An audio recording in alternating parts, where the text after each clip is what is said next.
Good morning, all. Good morning, madam. Ma'am. Good morning, ma'am. Good morning, ma'am. Good morning, ma'am. Good morning, ma'am. Good morning, ma'am.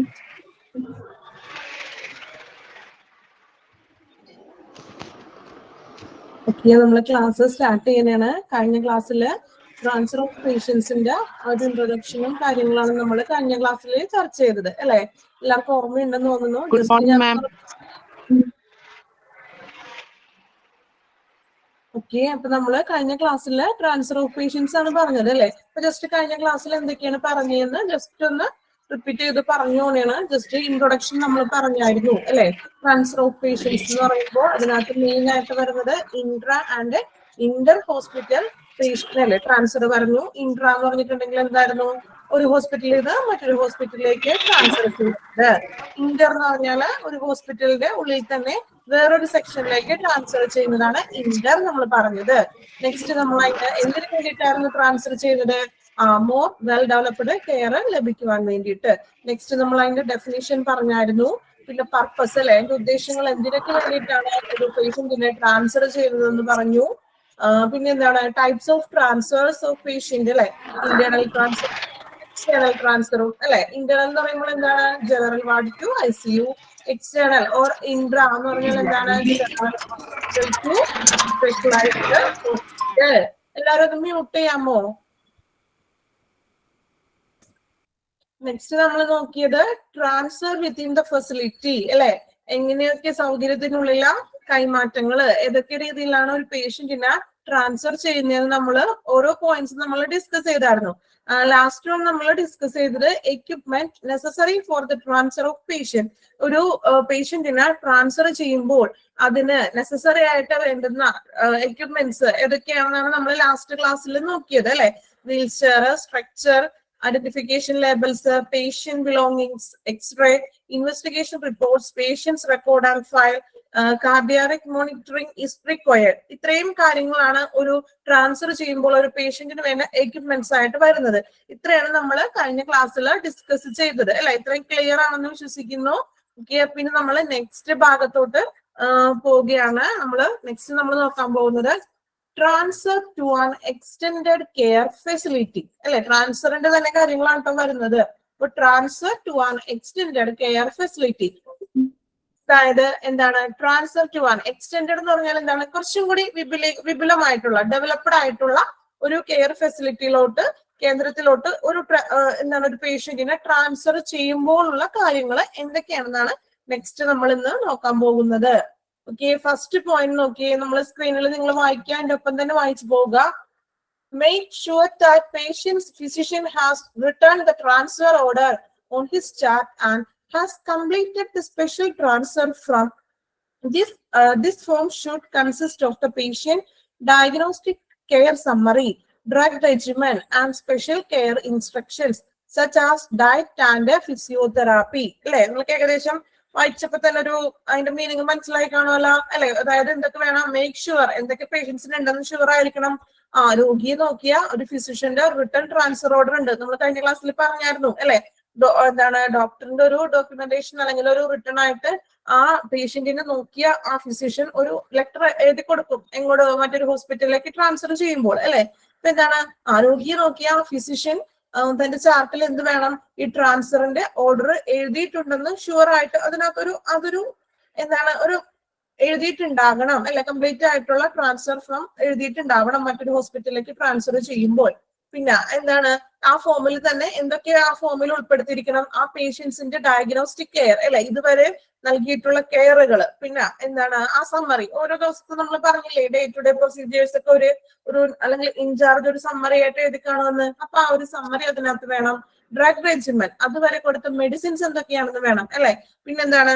പരിചരണ നിർദ്ദേശങ്ങൾ, അത് എന്തൊക്കെയാണ് അതുവരെ treatment അവർക്ക് കൊടുത്തത്.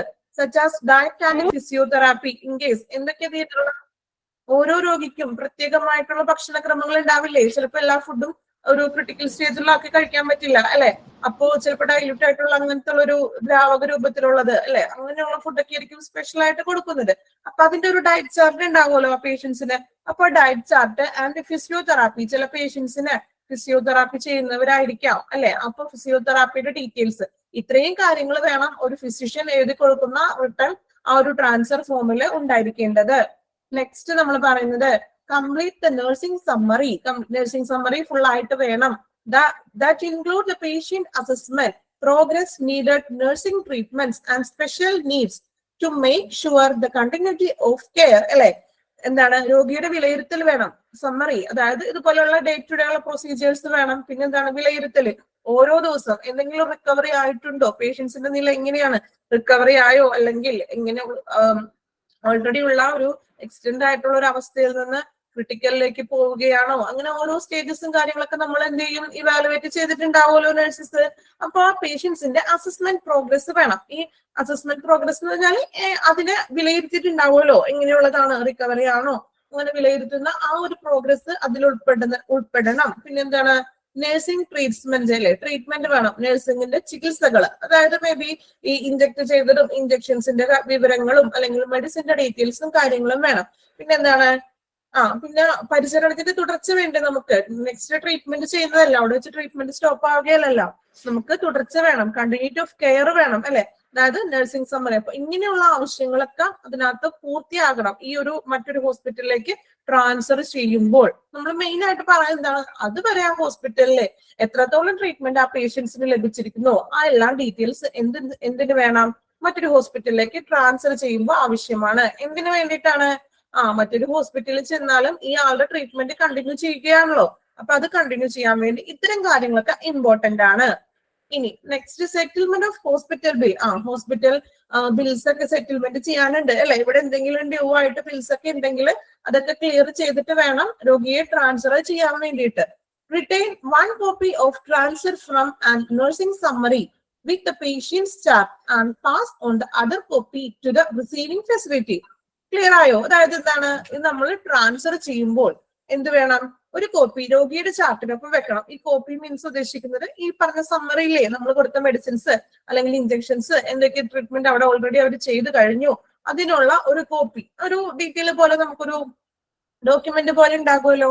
അപ്പൊ അങ്ങനെയുള്ള ഒരു കോപ്പി നഴ്സിംഗ് സമ്മറി അല്ലെ വിത്ത് പേഷ്യന്റ് ചാർട്ട്. പേഷ്യന്റിന്റെ ഒരു ചാർട്ട് ഉണ്ടാവുമല്ലോ. ഈ ചാർട്ട് ഓൾറെഡി എന്ത് ചെയ്യും, മറ്റൊരു ഹോസ്പിറ്റലിലേക്ക് ട്രാൻസ്ഫർ ചെയ്യുമ്പോൾ അങ്ങോട്ട് നമ്മൾ അയക്കുന്നതാണ് അല്ലെ, ഇതുവരെയുള്ള ട്രീറ്റ്മെന്റ് അറിയാൻ വേണ്ടി.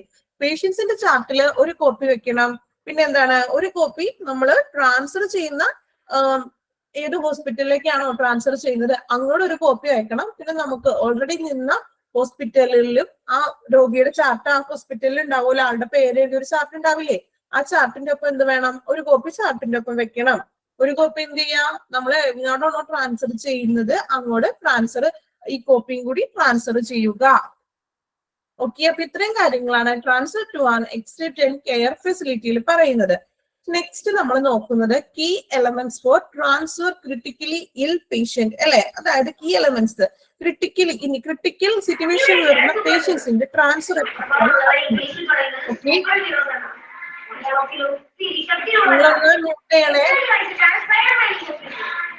മാം കേൾക്കാൻ പറ്റുന്നില്ല മാം, ഡിസ്റ്റർബൻസ് ഉണ്ട്. ഓക്കെ, അപ്പൊ എല്ലാവരും ഒന്ന് മ്യൂട്ട് ചെയ്യണം കേട്ടോ, നമുക്ക് മറ്റുള്ളവർക്ക് ഡിസ്റ്റർബൻസ് വരാണ്ടിരിക്കാൻ വേണ്ടിയിട്ടാണ്.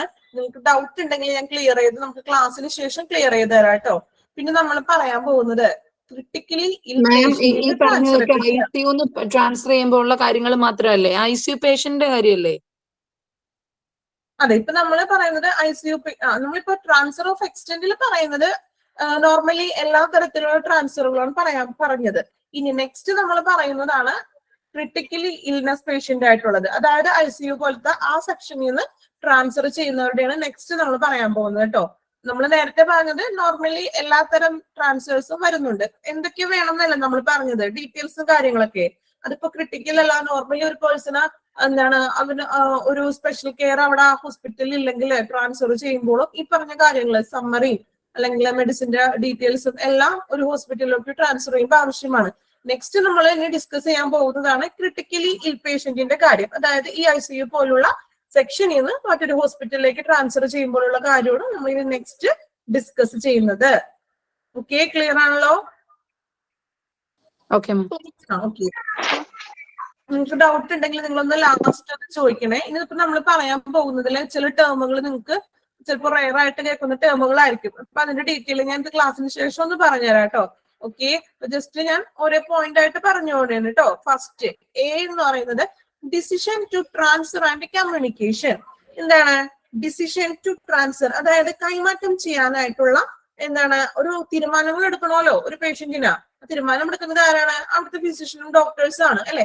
അപ്പൊ ഏതൊക്കെ തരത്തിലാണ് അങ്ങനെ തീരുമാനത്തിൽ അവർ എത്തുന്നത്, അല്ലെങ്കിൽ ആ ഡോക്ടേഴ്സ് തീരുമാനം എടുക്കുന്നത് എങ്ങനെയൊക്കെയാണെന്നാണ് നമ്മൾ നോക്കാൻ പോകുന്നത് കേട്ടോ. അത് നിങ്ങൾക്ക് ചില വേർഡുകൾ ചിലപ്പോൾ ഫെമിലിയർ ആയിട്ടുള്ള ഒരു വേർഡുകൾ ആയിരിക്കില്ല അല്ലെ, റയർ ആയിട്ടുള്ള വേർഡുകൾ ഉണ്ട്. നമുക്കത് ഡിസ്കസ് ചെയ്ത് ടീച്ചർ ക്ലിയർ ആക്കി പറഞ്ഞുതരാം. ഓക്കെ, വായിക്കുമ്പോൾ നിങ്ങൾ ഒപ്പം ഒന്ന് വായിച്ചു പോകാം. കോപ്പി ഉള്ളവർ കോപ്പി എടുത്ത് വെക്കാം കേട്ടോ. First point, the decision to shift the patient is important. Vulnerability expose of patient and the staff to extra risk and extra expense for the relatives and the hospital. അല്ലെ, അതായത് എന്താണ്, ഇപ്പോ രോഗിയെയും അല്ലെങ്കിൽ ജീവനക്കാരെയും കൂടുതൽ അപകട സാധ്യതകളിലേക്ക് ബന്ധുക്കൾക്കും ആശുപത്രികൾക്കും ഒരു അധിക ചെലവുകൾ വരുന്നുണ്ട് അല്ലെ. അങ്ങനെ വിധേയരാകുന്നതിനുള്ള പ്രധാന ദുർബലതയാണ് ഈ ട്രാൻസ്ഫർ ചെയ്യാനായിട്ടുള്ള തീരുമാനം. എന്ന് വെച്ചാൽ എന്താണ്, അതായത് റിസ്ക് ആയിട്ടുള്ള സിറ്റുവേഷൻ വരുമ്പോഴാണല്ലോ നമ്മൾ ട്രാൻസ്ഫർ ചെയ്യുന്നത് ഒരു രോഗിയെ അല്ലെ. അവിടെ അതിനുള്ള ട്രീറ്റ്മെന്റ് കാര്യങ്ങളും കിട്ടാത്തത് കൊണ്ടാണ് മറ്റൊരു നല്ലൊരു സ്പെഷ്യൽ കെയർ കിട്ടാൻ വേണ്ടി ആ റിസ്കിനെ മാറ്റാൻ വേണ്ടി അല്ലെ. റിസ്ക്കും ചിലപ്പോൾ എക്സ്ട്രാ എക്സ്പെൻസ് വരും. ഈ ഒരു ഹോസ്പിറ്റലിൽ തുടരുകയാണെങ്കിൽ ചിലപ്പോൾ നമുക്ക് പല കാര്യങ്ങൾക്കും പുറത്തേക്ക് മറ്റൊരു, ഇപ്പോ എക്സാമ്പിൾ പറയുകയാണെങ്കിൽ ഇപ്പൊ ആ ഹോസ്പിറ്റലിൽ ഒരു സ്കാനിങ്ങിന്റെ ഫെസിലിറ്റി ഇല്ല, അല്ലെങ്കിൽ എക്സ്റേ ഫെസിലിറ്റി ഇല്ല. അപ്പൊ ഇങ്ങനെയാണെങ്കിൽ നമ്മൾ എന്ത് വേണം, പുറത്ത് പോയിട്ട് മറ്റൊരു സ്ഥലത്ത് പോയിട്ട് എക്സ്റേ എടുക്കേണ്ടി വരും, ചിലപ്പോൾ സ്കാനിങ് എടുക്കേണ്ടി വരും. ചിലപ്പോൾ ആ പേഷ്യന്റിന്റെ സിറ്റുവേഷൻ എന്ന് പറഞ്ഞാൽ അങ്ങനെ ആൾക്ക് പോകാൻ പറ്റാത്ത ഒരു സിറ്റുവേഷൻ ഒക്കെ ആയിരിക്കാം അല്ലെ. അപ്പൊ അങ്ങനെ വരുന്ന ഒരു സാഹചര്യത്തിൽ ഈ എക്സ്ട്രാ റിസ്ക് ഒക്കെ ഒഴിവാക്കാൻ വേണ്ടിയിട്ടാണ് എന്ത് ചെയ്യുന്നത്, നമ്മൾ മറ്റൊരു സ്ഥലത്തേക്ക് അല്ലെങ്കിൽ മറ്റൊരു ഹോസ്പിറ്റലിലേക്ക് പേഷ്യന്റിന് ട്രാൻസ്ഫർ ചെയ്യാന്നുള്ളൊരു ഡിസിഷനിലോട്ട് ഡോക്ടേഴ്സ് എത്തുന്നത്. ക്ലിയർ ആയാലോ? വേർഡ്സ് നമുക്ക് കുറച്ച് ടഫ് ആണെങ്കിൽ കുഴപ്പമില്ല, അതിന്റെ മീനിങ് ഇത്രേ ഉള്ളൂ. നമ്മൾ കൂടുതൽ റിസ്ക് മാറാൻ വേണ്ടിയിട്ടാണ് എന്ത് ചെയ്യുന്നത്, പേഷ്യന്റിനെ ട്രാൻസ്ഫർ ചെയ്യുന്നത്. Next, the decision to transfer the patient decided by senior consultant level. Doctor by way of discussion with the patient's relatives about the benefits and risk involved. അല്ലെ, രോഗിയെ ട്രാൻസ്ഫർ ചെയ്യാനുള്ള തീരുമാനം ഒരു മുതിർന്നൊരു കൺസൾട്ടന്റ് ആയിരിക്കുമല്ലോ എടുക്കുന്നത് അല്ലെ. അങ്ങനെ കൺസൾട്ടന്റ് ആണ്, ആ ഫിസിഷ്യൻ ആയിരിക്കും തീരുമാനിക്കുന്നത്.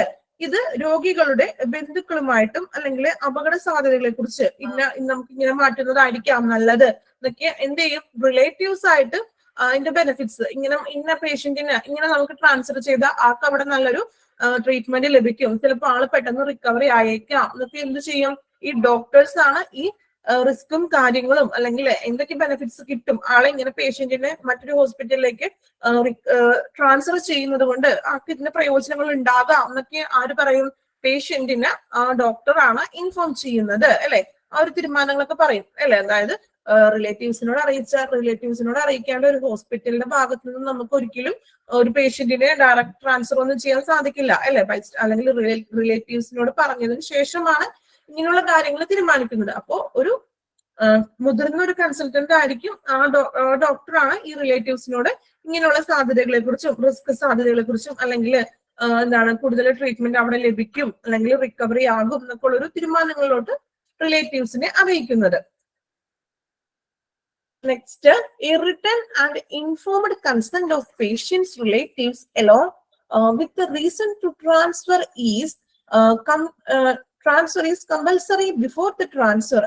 പിന്നെ കൈമാറ്റം ചെയ്യുന്നതിന് മുൻപ്, കൈമാറ്റം മീൻസ് രോഗി എന്ത് ചെയ്യും, പേഷ്യൻസിന് ട്രാൻസ്ഫർ ചെയ്യുന്നതിന് മുൻപ് എന്ത് വേണം, ആ കൈമാറ്റം ചെയ്യാനുള്ള കാരണങ്ങളുമായിട്ട് എന്തിനു വേണ്ടിയിട്ടാണ് ട്രാൻസ്ഫർ ചെയ്യുന്നത്, നമുക്കറിയാം കൂടുതൽ ഡെവലപ്ഡ് ആയിട്ടുള്ള ഒരു കെയർ ലഭിക്കാൻ വേണ്ടിയിട്ടാണ്. അപ്പോ എന്തിനു വേണ്ടിയിട്ടാണോ ആ വ്യക്തിയെ നമ്മൾ ട്രാൻസ്ഫർ ചെയ്യുന്നത് എന്നൊരു ബന്ധുക്കൾ അനുവദിക്കുന്ന ഒരു രേഖാമൂലമുള്ള ഒരു സമ്മതം ആര് നൽകണം, ഈ റിലേറ്റീവ്സ് ഹോസ്പിറ്റലിന് നൽകണം.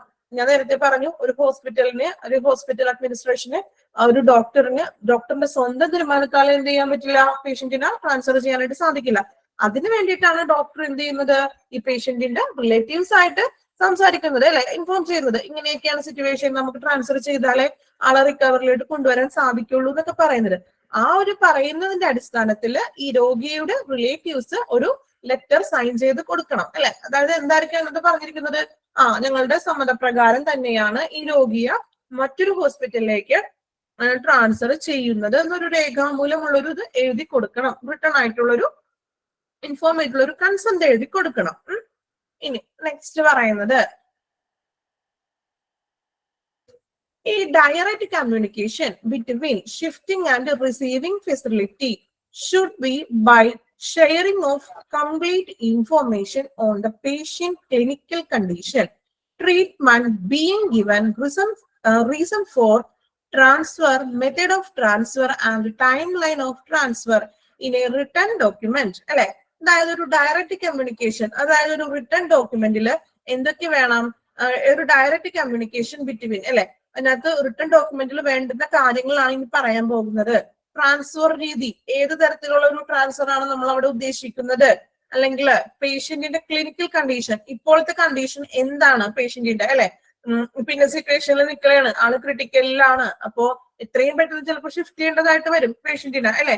അപ്പൊ അങ്ങനെയുള്ള കാര്യങ്ങളൊക്കെ ആയിരിക്കണം. റിസീവിംഗ് ഫെസിലിറ്റി ആയിട്ട്, റിസീവിംഗ് ഫെസിലിറ്റി എന്ന് പറഞ്ഞാൽ എന്താണ്, ട്രാൻസ്ഫർ ചെയ്യുന്ന ഹോസ്പിറ്റൽ ഉണ്ടല്ലോ, അപ്പൊ അവരായിട്ട് ഒരു ഡയറക്റ്റ് കമ്മ്യൂണിക്കേഷൻ വേണം. ഈ പേഷ്യന്റിന്റെ കാര്യങ്ങൾ എങ്ങനെയൊക്കെയാണ്, കംപ്ലീറ്റ് ഇൻഫോർമേഷൻ വേണം ആ പേഷ്യന്റിനെ പറ്റിയുള്ള കംപ്ലീറ്റ് ഇൻഫോർമേഷൻ ആർക്ക് പാസ് ചെയ്യണം, നമ്മൾ കമ്മ്യൂണിക്കേഷൻ ചെയ്യണം. എവിടെയാണ്, ഏത് ഹോസ്പിറ്റലിലാണോ ട്രാൻസ്ഫർ ചെയ്യുന്നത് ആ ഹോസ്പിറ്റലിലേക്ക് ഈ ഓൾറെഡി തുടർന്ന ഹോസ്പിറ്റലുകാര് എന്ത് ചെയ്യും, ഇൻഫോം ചെയ്യണം അല്ലെ. അതിന്റെ റീസൺസും അല്ലെങ്കിൽ കണ്ടീഷൻസ്, ക്ലിനിക്കൽ കണ്ടീഷൻ എന്താണ്, റീസൺ ഫോർ ട്രാൻസ്ഫർ, എന്തിനു വേണ്ടിയിട്ടാണ് ഇയാളെ അങ്ങോട്ട് ട്രാൻസ്ഫർ ചെയ്യുന്നത്, അല്ലെങ്കിൽ method of transfer and time line of transfer അല്ലെ. മെത്തേഡ് എങ്ങനെയാണ്, ഏത് വാഹനത്തിലാണ്, എങ്ങനെയാണ്, എയർവേയിലാണോ അല്ലെങ്കിൽ നോർമലി ഇപ്പൊ നമ്മുടെ ആംബുലൻസ് അങ്ങനെയുള്ളൊരു ഏത് മെത്തേഡിലാണോ ആളെ നമ്മൾ ട്രാൻസ്ഫർ ചെയ്യുന്നത്, ടൈം ലൈൻ, ഇന്ന ടൈമിൽ ഞങ്ങൾ ഈ വ്യക്തിയെ ട്രാൻസ്ഫർ ചെയ്യുകയാണ്, ആ ഒരു ടൈം വേണം. ഇതെല്ലാം റിട്ടേൺ ഡോക്യുമെന്റ് ആയിട്ട് എഴുതിയിട്ട് വേണം വേറൊരു ഹോസ്പിറ്റലിൽ നമ്മൾ ട്രാൻസ്ഫർ ചെയ്യുമ്പോൾ അവർക്ക് റിട്ടേൺ ആയിട്ട് അയച്ചു കൊടുക്കാൻ. ഇത്രയും കാര്യങ്ങളാണ് നമ്മൾ ഒരു ട്രാൻസ്ഫർ ആൻഡ് കമ്മ്യൂണിക്കേഷനിൽ പറയുന്നത് അല്ലെ. നമ്മൾ ട്രാൻസ്ഫർ ചെയ്യുമ്പോഴും അല്ലെങ്കിൽ കമ്മ്യൂണിക്കേഷനായിട്ടും നമ്മൾ മറ്റു ട്രാൻസ്ഫർ ചെയ്യുന്ന ഹോസ്പിറ്റലിലേക്ക് ചെയ്യേണ്ട കാര്യങ്ങൾ. ഓക്കെ, ഇത്രയുമാണ് നമ്മൾ 4 പോയിന്റാണ് വരുന്നത്. ഏകദേശം 4 പോയിന്റിൽ പറയുന്നത് എന്താണ് മെയിൻ ആയിട്ട്, അതുവരെ ആ ഹോസ്പിറ്റലിൽ എത്രത്തോളം കെയർ ചെയ്തോ, അല്ലെങ്കിൽ എത്രത്തോളം ഡേ ടു ഡേ പ്രൊസീജിയർ അവർ ചെയ്തു, എത്രത്തോളം ട്രീറ്റ്മെന്റുകൾ എടുത്തു, എത്രത്തോളം മെഡിസിൻസ് അവർ ഓൾറെഡി ഇപ്പൊ ഉപയോഗിച്ചു, അല്ലെങ്കിൽ മെഡിസിൻസ് കഴിച്ചു, അല്ലെങ്കിൽ എങ്ങനെ എന്തൊക്കെ കാര്യങ്ങളാണ് അതുവരെ ചെയ്തത്, ആ ഒരു ഫുൾ ഡീറ്റെയിൽ ആണ് ഈ ഡോക്യുമെന്റ് പോലെ ആർക്ക് നൽകണം, ട്രാൻസ്ഫർ ചെയ്യുന്ന ഹോസ്പിറ്റലിന് നൽകണം. അതാണ് മെയിൻ ആയിട്ട് നമ്മൾ 4 പോയിന്റിലും പറയുന്നത്. ഓക്കെ, നെക്സ്റ്റിലോട്ട് പോണേണ്. ബി സെക്ഷനിൽ പറയുന്നത് pre transfer stabilisation and preparation. Okay, ഇനി നമ്മൾ പറയുന്നത് മുൻകൂട്ടിയുള്ള ട്രാൻസ്ഫറുകൾ ഉണ്ടാവും അല്ലെ. നമ്മൾ മുൻകൂട്ടി ട്രാൻസ്ഫർ എന്ന് ഉദ്ദേശിക്കുന്നത്, നമുക്ക് നേരത്തെ ഓൾറെഡി ഒരു പേഷ്യന്റിനെ അഡ്മിറ്റ് ചെയ്തു, അല്ലെങ്കിൽ പെട്ടെന്ന് ആള് ക്രിട്ടിക്കൽ ലെവലിലോട്ട് മാറുകയാണ് അല്ലെ. അങ്ങനെയുള്ള ഒരു സിറ്റുവേഷനിൽ വരുമ്പോൾ ഓൾറെഡി നമുക്കറിയാം ആൾ ഇവിടെ തുടർന്ന് കൊണ്ടുപോയിട്ട് ട്രീറ്റ്മെന്റ് ഇവിടെ തുടർന്നിട്ടുണ്ടെങ്കിൽ എന്താണ്, ആൾക്ക് റിക്കവറി ആവാനായിട്ടൊന്നും സാധിക്കില്ല. അപ്പൊ എന്താണ്, ഉടനെ തന്നെ നല്ലൊരു ഹോസ്പിറ്റലിലേക്ക് മാറ്റുന്നതായിരിക്കും ബെറ്റർ എന്നുള്ളൊരു ഇത് നമുക്ക് ഡോക്ടേഴ്സിന് അറിയാൻ പറ്റുമല്ലോ. അപ്പൊ ഓൾറെഡി പ്രീ ട്രാൻസ്ഫർ ആയിട്ടുള്ള ഒരു പ്രിപ്പറേഷൻ ചെയ്യും. അതിനുവേണ്ടി നേരത്തെ മുൻകൂട്ടിയിട്ടുള്ള പ്രിപ്പറേഷൻസ് ചെയ്യുന്നത്. ഇൻ കേസ് നമ്മളിപ്പോ ഒരു ഹോസ്പിറ്റലിൽ ഒരു മേ ബി എന്താണ്, ഇപ്പൊ ഒരു ആക്സിഡന്റ് ഒക്കെ സംഭവിച്ചിട്ടുണ്ടെങ്കിൽ അതൊക്കെ നമ്മൾ ഒരിക്കലും പ്രീ ട്രാൻസ്ഫർ ആയിട്ട് പറയുന്ന കാര്യങ്ങളല്ലോ, പെട്ടെന്ന് സംഭവിക്കുന്ന, ആകസ്മികമായിട്ട് സംഭവിക്കുന്ന കാര്യങ്ങളാണ് അല്ലെ. അപ്പൊ അങ്ങനെയുള്ളൊരു കേസിലൊക്കെയാണ് നമ്മൾ പെട്ടെന്നുള്ള ഷിഫ്റ്റിംഗ് അല്ലെങ്കിൽ ട്രാൻസ്ഫർ ചെയ്യുന്നത്. ഇത് ഓൾറെഡി അവിടെ അഡ്മിറ്റ് ആയ ഒരു പേഷ്യന്റിന് ഒരു 5 days അല്ലെങ്കിൽ 6 days അഡ്മിറ്റ് ആയിട്ട് പോലും എന്താണ് പ്രോപ്പർ ആയിട്ടുള്ള ഒരു റിക്കവറി ലഭിക്കുന്നില്ലെങ്കിൽ ചിലപ്പോൾ ആ ട്രീറ്റ്മെന്റ് ആ പേഷ്യന്റിന് മതിയാവില്ല. അപ്പൊ നല്ലൊരു ട്രീറ്റ്മെന്റ് കിട്ടാൻ വേണ്ടി നമ്മൾ എന്ത് ചെയ്യും, വേറൊരു ഹോസ്പിറ്റലിലേക്ക് ട്രാൻസ്ഫർ ചെയ്യും. അങ്ങനെ വരുമ്പോൾ നമ്മൾ എന്ത് ചെയ്യും, പ്രിപ്പറേഷൻസ് ഓൾറെഡി നേരത്തെ ചെയ്യും അല്ലെ. ഇനി അങ്ങനെ ചെയ്യുന്ന കാര്യങ്ങളാണ് നമ്മൾ പറയാനായിട്ട് പോകുന്നത്. Next, a proper and clear preparation and equilibrium of patients should be done prior to transfer to prevent any hostile event or deterioration worsening of the patient's clinical condition. The patient should be properly reviewed and balanced to the maximum extent possible without wasting undue time in the course of the preparation, patients A, B, C, and D. That is airway, breathing, circulation, and disability should be examined. Okay, എന്തെങ്കിലും മനസ്സിലായോ? A, B, C, D എന്നൊക്കെ പറഞ്ഞിട്ടുണ്ടല്ലേ? ഇത് നമുക്ക് നോക്കാം. എളുപ്പമാണ് എന്ന് വെച്ചാൽ എന്തൊക്കെയാണ് പ്രീ പ്രിപ്പറേഷൻ നമ്മൾ ചെയ്യുന്നത്, നേരത്തെ മുൻകൂട്ടിയുള്ള കാര്യങ്ങളല്ലേ? നിങ്ങൾക്ക് വായിച്ചപ്പോ ഒന്നും ക്ലിയർ ആയി കാണില്ല അല്ലെ? ഓക്കെ, അതായത് പ്രോപ്പർ ആൻഡ് ക്ലിയർ ആയിട്ടുള്ള അല്ലെ, രോഗിയുടെ ശരിയായിട്ടുള്ളതും അല്ലെങ്കിൽ ക്ലിയർ ആയിട്ടുള്ള അല്ലെ, ഒരു വ്യക്തമായിട്ടുള്ള തയ്യാറെടുപ്പും. ഇക്വിലിബ്രിയം മീൻസ് എന്താണ്? ഒരു സന്തുലിതാവസ്ഥയിൽ, നല്ലൊരു ആ ഒരു കണ്ടീഷനിൽ സന്തുലിതാവസ്ഥയും എന്ത് വേണം? ഈ ട്രാൻസ്ഫർ ചെയ്യുന്നതിന് മുൻപ് കറക്റ്റ് ക്ലിയർ ആയിരിക്കണം അല്ലെ? അതായത് പെട്ടെന്ന് എന്തെങ്കിലും സംഭവങ്ങൾ അല്ലെങ്കിൽ പെട്ടെന്ന് എന്തെങ്കിലും ബുദ്ധിമുട്ടുകൾ പേഷ്യന്റിന് വഷളാകുന്നതിന് മുൻപ് അതൊക്കെ തടയാൻ വേണ്ടിയിട്ട് എന്ത് വേണം? മുൻകൂട്ടി പ്രിപ്പയർ ആയിരിക്കണം അല്ലെ? എന്തെങ്കിലും എക്യുപ്മെന്റ്സ് ഓൾറെഡി വേണോ? ഇന്നാള് നമുക്ക് ട്രാൻസ്ഫർ ചെയ്യുമ്പോൾ ഇപ്പൊ എന്താണ് ചിലപ്പോ അല്ലെങ്കിൽ ഇത്ര ഡിസ്റ്റൻസ് ഒക്കെ ഉണ്ടാവില്ലേ ഒരു ഹോസ്പിറ്റലിൽ നിന്ന് ട്രാൻസ്ഫർ ചെയ്യുന്ന ഹോസ്പിറ്റലിലേക്ക്?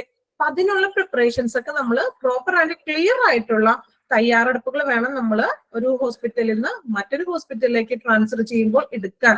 ഇൻ കേസ് ഒരു എക്യുപ്മെന്റ്സ് ഒന്നും ഇല്ലാണ്ട് നമ്മള് ചിലപ്പോ നമ്മളുടെ വണ്ടിയിൽ തന്നെയൊക്കെ പോവുകയാണെങ്കിൽ ആൾക്ക് പെട്ടെന്ന് എന്തെങ്കിലും ഒരു ബുദ്ധിമുട്ട് അല്ലെങ്കിൽ അങ്ങനെയുള്ള എന്തെങ്കിലും ഒരു ഇവന്റ്സ് ഒക്കെ പെട്ടെന്ന് മോശമായിട്ടുള്ള എന്തെങ്കിലും വന്നിട്ടുണ്ടെങ്കിൽ അത് ചിലപ്പോ ആ കണ്ടീഷനെ ബാധിക്കും അല്ലെ? രോഗിയെ ബാധിക്കും.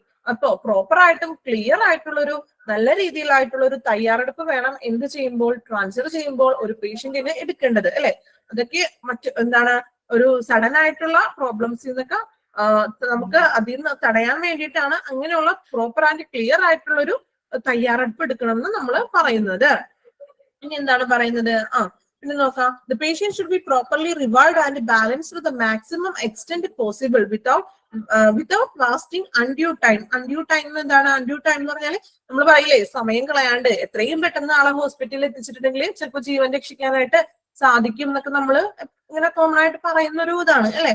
അപ്പൊ അത് തന്നെ സെയിം അൺഡ്യൂ ടൈം എന്ന് പറഞ്ഞാൽ സമയം വേസ്റ്റ് ചെയ്യാണ്ട് എന്ത് ചെയ്യാ, എത്രയും പെട്ടെന്ന് ശരിയായിട്ടുള്ള സമയം പാഴാക്കാതെ അല്ലെ, അൺഡ്യൂ ആയിട്ട് പാഴാക്കാതെ എത്രയും പെട്ടെന്ന് ആളെ എന്ത് ചെയ്യണം? ട്രാൻസ്ഫർ ചെയ്യണം അല്ലെ? അപ്പൊ എന്താണ് ഇങ്ങനെ സമയം പാഴാക്കാതെ ആ രോഗിയെ ശരിയായിട്ടുള്ള രീതിയിൽ ട്രാൻസ്ഫർ ചെയ്തെത്തിക്കുകയും പിന്നെന്താണ് ആ രോഗിയെ പുനരുജ്ജീവിപ്പിക്കണ്ടേ, റിക്കവറി ചെയ്യിപ്പിക്കണം നമുക്ക് അല്ലെ?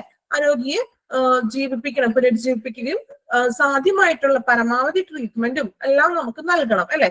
അപ്പൊ അങ്ങനെയുള്ള കാര്യങ്ങളൊക്കെ നമ്മൾ എന്ത് ചെയ്യണം? വെൽ പ്ലാനഡ് ആയിട്ട് വേണം ചെയ്യാനായിട്ട്. ഇനി patients A, B, C and D, that's airway. B പറയുന്നത് എന്താണ്? ബ്രീത്തിങ്. പിന്നെ സർക്കുലേഷൻ ആൻഡ് ഡിസബിലിറ്റി. ഓരോ പേഷ്യൻസിന്റെ കണ്ടീഷൻസും കാര്യങ്ങളാണ് കേട്ടോ നമ്മൾ ഈ A, B, C, D എന്നും കൊണ്ട് ഉദ്ദേശിക്കുന്നത്. Airway, breathing, circulation and disability. ഇതൊക്കെ നിങ്ങളൊന്ന് ഈ ടേമുകളൊക്കെ ശരിയായിട്ടൊന്ന് പഠിക്കണം. ഓക്കെ, നിങ്ങൾ കേൾക്കാത്ത കുറെ ടേമുകൾ ഉണ്ട്, ജസ്റ്റ് അതൊക്കെ ഒന്ന് നല്ല രീതിയിൽ ഒന്ന് ഓർത്തിരിക്കണം കേട്ടോ. ഓക്കെ, അപ്പൊ A എന്ന് പറയുന്നത് airway, B breathing and D എന്ന് പറയുന്നത് എന്താണ്? C circulation, D disability. Okay, ഇനി ഇത് ഓരോന്നും എന്തൊക്കെയാണെന്നാണ് നമ്മൾ നോക്കുന്നത്. നിങ്ങൾക്കിപ്പോ ABCD എയർവേ ബ്രീത്തിങ് സർക്കുലേഷൻ എന്നൊക്കെ പറഞ്ഞപ്പോ ഒരു ഐഡിയ ഇല്ലല്ലോ. പിന്നെ നമ്മൾ എന്തൊക്കെയാണെന്നാണ് ഇനി നോക്കാൻ പോകുന്നത് കേട്ടോ. എളുപ്പമാണ്, നമ്മൾ നോക്കുമ്പോൾ തന്നെ അത് മനസ്സിലാവും. ഓക്കെ, ഫസ്റ്റ് നമ്മൾ വരുന്നത് എയർവേ. എയർവേ ജസ്റ്റ് ഒന്ന് വായിച്ചു നോക്കി എല്ലാവരും. സ്ക്രീനിൽ തന്നെ ഒന്ന് വായിക്കാം. The patient with the possibility of airway compromise in the course of transfer should be electively intubated with the endotracheal tube, അതായത് ETT ഫുൾ ഫോം കമ്പൽസറി, അതായത് ഇമ്പോർട്ടന്റ് ആയിട്ട് നോക്കാട്ടോ. എക്സാമിന് നിങ്ങൾക്ക് ഇങ്ങനെയുള്ള ഫുൾ ഫോമുകളായിരിക്കും കൂടുതലും ചോദിക്കുന്നത്. With the cuff which should be fixed properly after verifying its exact position. Some patients need a properly placed nasogastric tube in order to prevent aspiration of gastric contents during transfer. The cervical spine stabilization may be needed in some trauma patient. എന്തെങ്കിലും മനസ്സിലായോ? എന്തെങ്കിലും ഒരു idea കിട്ടിയോ? ആർക്കെങ്കിലും എന്തെങ്കിലും idea കിട്ടിയോ? Nasogastric tube ആർക്കെങ്കിലും അറിയോ? എന്തെങ്കിലും ഒരു ഐഡിയ ഉണ്ടോ?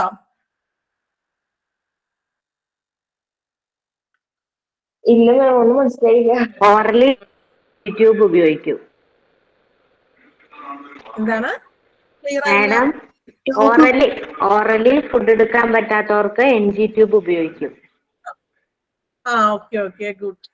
അല്ലെ, നമുക്ക് അറിയാം, നമ്മൾ നോർമലി കേട്ടിട്ടില്ലേ ഇപ്പൊ കിടപ്പ് രോഗികളും അങ്ങനെയുള്ള അല്ലെ, ഇപ്പൊ ഭക്ഷണം നമ്മൾ നോർമലി ഒരു വ്യക്തി കഴിക്കുന്ന ഫുഡ് കഴിക്കാൻ പറ്റാത്ത പേഴ്സൺസ് ഉണ്ട്, പേഷ്യൻസ് ഉണ്ട് അല്ലെ. അപ്പൊ അങ്ങനെയുള്ളവർക്ക് നമ്മൾ എന്ത് ചെയ്യും, നമ്മൾ പറയാറുണ്ട് ഇപ്പൊ വായിൽ കൂടി അല്ലെങ്കിൽ മൂക്കിൽ കൂടിയൊക്കെ നമ്മൾ ട്യൂബ് ഇട്ടിട്ട് ഭക്ഷണം കൊടുക്കുന്ന ഒരു അവസ്ഥയുണ്ട് അല്ലെ. അതെല്ലാവർക്കും അറിയാലോ. ആ ഒരു സിറ്റുവേഷനാണ് നമ്മൾ ഇവിടെ പറയുന്നത്. അതിനെയാണ് നമ്മൾ ഈ എയർവേ ട്രാൻസ്ഫർ അങ്ങനെയുള്ള എയർവേയിൽ പറയുന്നത് കേട്ടോ. അതായത് എൻഡോട്രാച്ചൽ ട്യൂബ്, അതായത് ETT ഇമ്പോർട്ടന്റ് ആയിട്ട് നോക്കാം. എൻഡോട്രാച്ചൽ ട്യൂബ് ആണ് ETT എന്ന് പറയുന്നത്.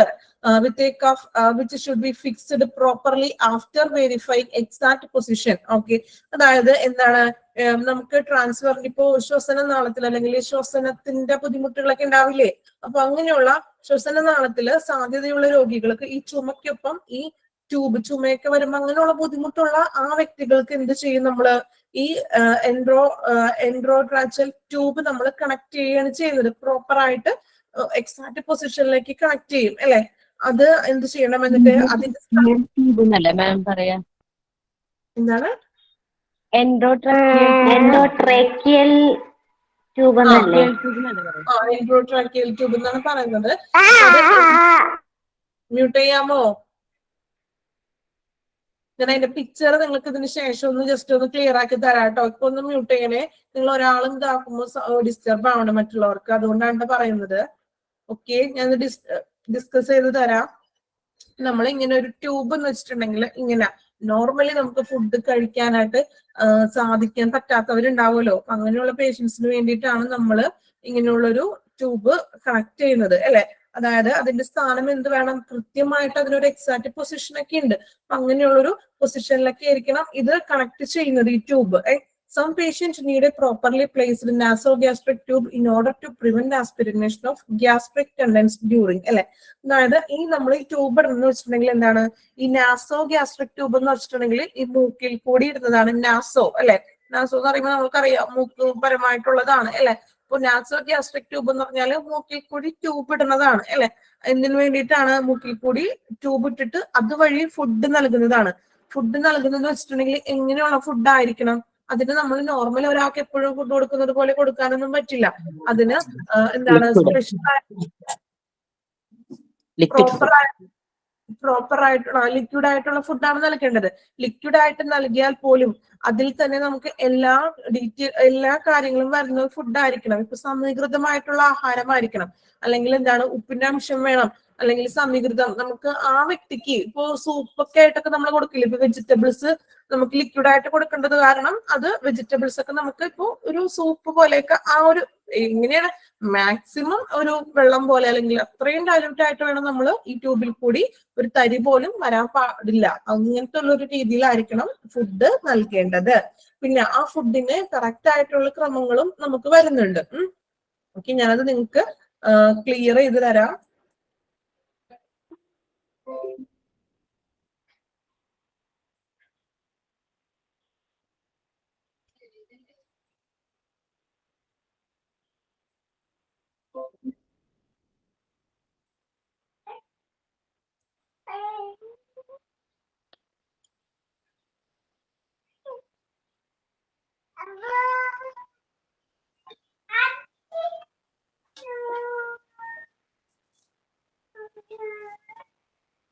നിങ്ങൾക്ക് പിക്ചർ കാണാൻ പറ്റുന്നുണ്ട് എല്ലാവർക്കും?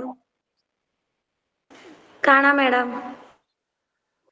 എല്ലാവർക്കും ക്ലിയർ അല്ലേ പിക്ചർ? അതെ മാം. അല്ല, കാണാൻ പറ്റുന്നില്ല. ക്ലിയർ അല്ല മാം, PDF ഓപ്പൺ ആയിട്ടില്ല. ക്ലിയർ അല്ല. ആർക്കും കാണാൻ പറ്റുന്നില്ല? പിക്ചർ ഓപ്പൺ ആവുന്നില്ല?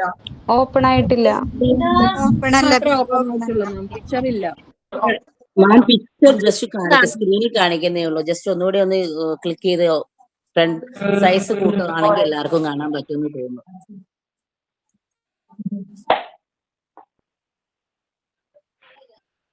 ക്ലിയർ ആണോ? ഇല്ല, കാണുന്നില്ല. ഓപ്പൺ ആയിട്ടില്ലല്ലോ, അത് ഫോൾഡർ ആയിട്ട് തന്നെ കിടക്കുകയാണ്. കാണുന്നില്ല. കാണുന്നില്ല കേട്ടോ. ഓക്കെ, നമുക്ക് ക്ലാസ് കഴിഞ്ഞിട്ട് തരാട്ടോ പിക്ചർ. ഓക്കെ, നമ്മുടെ ടൈം പോണ്. എന്തായാലും എല്ലാ പിക്ചറും ഒന്ന് ക്ലിയർ ആക്കി തരാട്ടോ. ഓക്കെ, നമ്മളിപ്പോ ക്ലാസ് ഒന്ന് എടുത്ത് കണ്ടിന്യൂ ചെയ്യണേണ്. അതിനുശേഷം പിക്ചർ നിങ്ങൾക്ക് ഷെയർ ചെയ്യാം. ഓക്കെ ഓക്കെ ഓക്കെയാണോ? ഓക്കെ ക്ലാസ് അല്ലെങ്കിൽ ഡിലേ വരുമല്ലോ. അപ്പൊ നമുക്ക് ക്ലാസ് കഴിഞ്ഞിട്ട് പിക്ചർ ക്ലിയർ ആക്കി ഷെയർ ചെയ്യാം. ഓക്കെ, അപ്പൊ നമ്മള് പറഞ്ഞത് എന്താണ്? നാസോഗ്യാസ്ട്രിക് എന്ന് പറഞ്ഞിട്ടുണ്ടെങ്കിൽ മൂക്കിൽ കൂടി നമ്മള് ഈ ട്യൂബ് ഇടുന്നത് അല്ലെ, ഫുഡ് കൊടുക്കാനായിട്ട് പ്രോപ്പർ ആയിട്ടുള്ള ഒരു ടൈമിംഗ് ഒക്കെ ഉണ്ട്. നമ്മൾ പറഞ്ഞു. പറഞ്ഞോളൂ. നമുക്ക് ഏത് ക്ലാസ് തരാട്ടോ. അപ്പൊ നമുക്ക് ഇപ്പൊ അല്ലെങ്കിൽ അതിന്റെ ഇടയിൽ ക്ലാസിന്റെ ടൈം ഒരു ഡിസ്റ്റർബ്.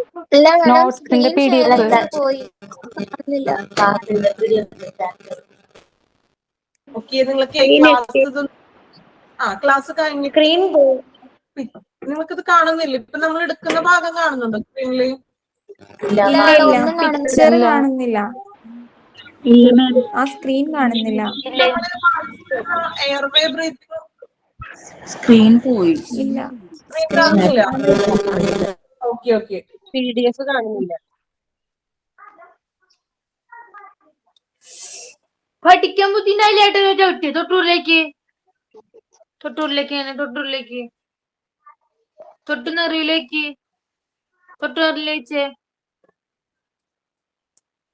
തൊട്ട് നെറൂല് വെച്ചേ വെക്ക്. തൊട്ട്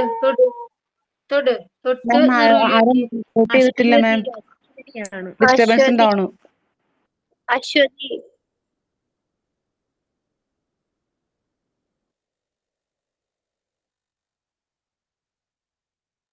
ക്ലാസ് കേൾക്കാൻ പറ്റുന്നില്ലല്ലോ, എന്ത് പറ്റി?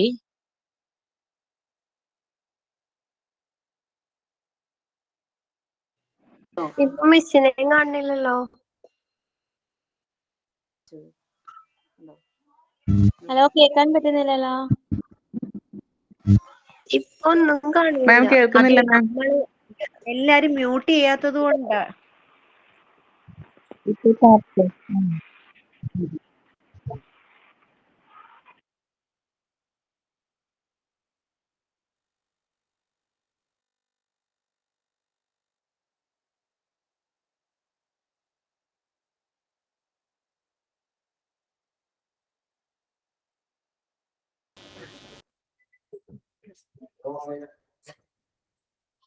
ഓക്കെ, ഇപ്പൊ കാണാൻ പറ്റുന്നുണ്ട് എല്ലാവർക്കും? കാണാൻ പറ്റും. ഓക്കെ ഓക്കെ, എല്ലാരും ഒന്ന് മ്യൂട്ട് ചെയ്യണം കേട്ടോ. നിങ്ങൾക്ക് എന്തെങ്കിലും കാണാൻ പറ്റുന്നില്ല എന്നുണ്ടെങ്കിൽ ഒന്ന് പറയാം. നമ്മൾ മ്യൂട്ട് ചെയ്യാണ്ടിരിക്കുമ്പോൾ വളരെ ഡിസ്റ്റർബൻസ് തന്നെ കേട്ടോ. അതുകൊണ്ടാണ് നമുക്ക് ആ ടൈം അത്രയും പോകുന്നത്. ഓക്കെ, ഇപ്പൊ നിങ്ങൾക്ക് സ്ക്രീൻ കാണാൻ പറ്റുന്നില്ലേ?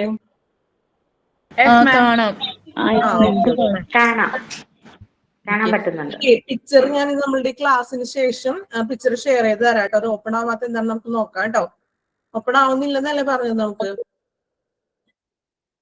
ഓക്കെ, ക്ലിയർ ചെയ്ത് തരാം കേട്ടോ. ഇനി എല്ലാവരും ഒന്ന് മ്യൂട്ട് ചെയ്യണേ.